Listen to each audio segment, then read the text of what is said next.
শিয়ারা কি মুসলিম? তাদের জন্য কি দোয়া করা যাবে? আজকের প্রশ্নটা অত্যন্ত সংবেদনশীল। আজকাল বাংলাদেশের সাধারণ মুসলমানগুলো খুব দ্বিধাদ্বন্দ্বের মধ্যে আছে। অনেকেই আমাকে প্রশ্ন করতেছেন, হুজুর, শিয়ারা কি আদৌ মুসলিম? আর তাদের জন্য কি দোয়া করা যাবে? আসুন আমরা এই বিষয়টা আবেগ দিয়ে নয়, কোরআন সুন্নাহ ও আকীদার মূলনীতির ভিত্তিতে সংক্ষিপ্ত আলোচনা করি। মুসলমান হওয়ার মূল ভিত্তি কি? এ ব্যাপারে রাসূলুল্লাহ সাল্লাল্লাহু আলাইহি ওয়াসাল্লাম থেকে আমরা একটা হাদিস আপনাদেরকে বর্ণনা করে শোনাতে চাই। রাসূলুল্লাহ সাল্লাল্লাহু আলাইহি ওয়াসাল্লাম বলেন, মান সাল্লা সালাতানা ওয়াস্তাকবালা কিবলাতানা ওয়া আকালা যাবিহাতিনা ফাহুয়া মুসলিম। যে আমাদের মতো নামাজ পড়ে, আমাদের কিবলাকে কিবলা মনে করে মুখ ফিরায়, সে মুসলমান। এটা সহিহ বুখারী শরীফ থেকে কোট করা হয়েছে। আর এ ব্যাপারে কুরআনুল কারীমের মূল ভিত্তি হলো মহান আল্লাহ রাব্বুল আলামিন পবিত্র কালামুল্লাহ শরীফের ৯ নম্বর সূরা আত-তাওবার ১১ নম্বর আয়াতে কারিমার ভিতরে ইরশাদ করেন, ফাইন তাবু আকামুস সালাতা ওয়া আতাবুস যাকাতা ফাইখওয়ানুকুম ফিদ্দীন। আল্লাহ রাব্বুল আলামিন বলেন, তারা যদি তওবা করে, সালাত কায়েম করে, যাকাত দেয়, তবে তারা তোমাদের দ্বীনী ভাই।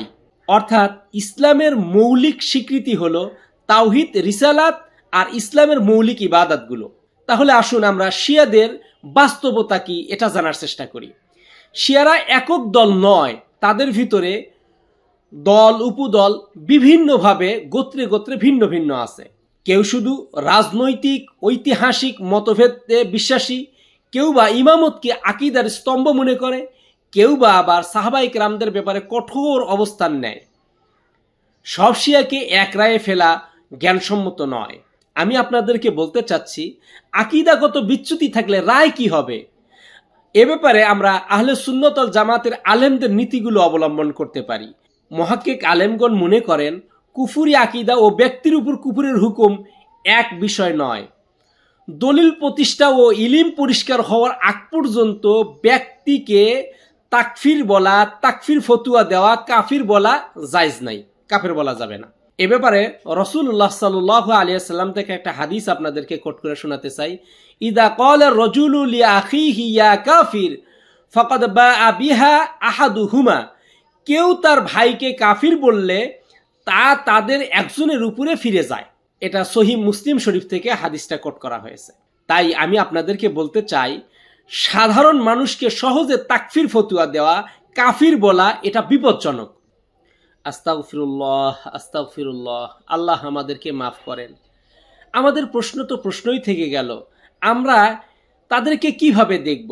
আমি আপনাদেরকে সহজে ৩টা স্তরের কথা বলবো। ১, আকীদাগত ভুল বলবো। ২, ব্যক্তি, তাদেরকে আমরা হিকমা দিয়ে দাওয়াত দিব। মহান আল্লাহ রাব্বুল আলামিনের ওই ফরমান, উদউ ইলা সাবিলি রাব্বিকা বিল হিকমাতি ওয়াল মাউইজাতিল হাসানা, এটা আমরা অবলম্বন করতে পারি। ৩, তাকফির। এটা সম্পূর্ণ আলেমদের ব্যাপার। এটা মুহাক্কিক আলেম যারা আছে, গবেষণালব্ধ জ্ঞান দ্বারা তারা এটা বিচার বিশ্লেষণ করবে। এটা সাধারণ মানুষগুলো এড়িয়ে চলবে। সাধারণ মুসলমান এটা থেকে বিভ্রান্তি হওয়ার, ফিতনা হওয়ার আশঙ্কায় এটা এড়িয়ে চলবে। কাউকে সহজেই তাকফির বা কাফির ফতোয়া দেবে না।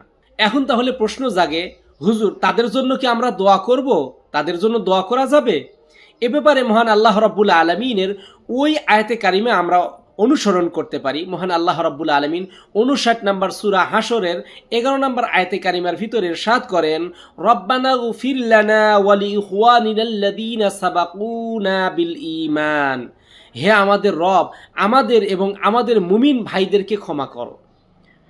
তাহলে আমরা বলতেই পারি, আমরা তাদের জন্য হেদায়েতের দোয়া করব, তাদের জন্য সত্যের দোয়া করব, তারা যেন সত্য পথ খুঁজে পায়, বিভ্রান্তির মুক্তির দোয়া করব।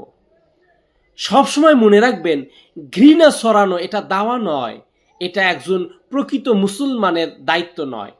আপনি সবসময় মনে রাখবেন, ঘৃণা ছড়ানো, বিদ্বেষ ছড়ানো, বিশৃঙ্খলা সৃষ্টি করা, এগুলো সম্পূর্ণ শয়তানের কাজ। মনে রাখবেন, অহংকার করবেন না, নিজেকে বড় মনে করবেন না। এটা শয়তান এবং আপনার নফসে আম্মারার প্ররোচনা। এগুলো থেকে বেঁচে থাকার চেষ্টা করতে হবে। সব সময় মানুষের জন্য উদারতা দেখাতে হবে, মানুষের জন্য আল্লাহ রাব্বুল আলামিনের কাছে হেদায়েতের দোয়া চাইতে হবে। তাহলেই তো আমি নিজে হেদায়েত পাবো। আল্লাহ রাব্বুল আলামিন আমাদেরকে কবুল করেন, আমিন।